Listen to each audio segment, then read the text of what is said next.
Wanita tunjuk mesej dengan dai chat. Ajak ke rumah konon nak buat buku selawat.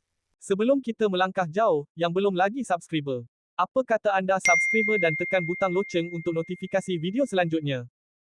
Seorang individu tampil mendedahkan tangkap layar. Perbualan lama di ruangan DM miliknya yang didakwa. Melibatkan dai chat. Menerusi satu perkongsian di Threads, individu itu berkata mesej berkenaan dihantar kira-kira 8 tahun lepas, di mana individu terbabit dikatakan mengajak si pengadu datang ke rumah kononnya untuk membuat buku selawat. Namun, individu yang mendedahkan perkara itu mengakui berasa pelik dan tidak selesa dengan pendekatan berkenaan, malah menyifatkan ajakan tersebut sebagai tidak wajar. Mungkin dia ingat aku ni inosen dan naif. Hakikatnya aku tahu bezakan mana betul, mana tak. Sekarang baru orang nampak perangai sebenar dia. Tak payah nak panggil dia dai, aku sendiri rasa jijik.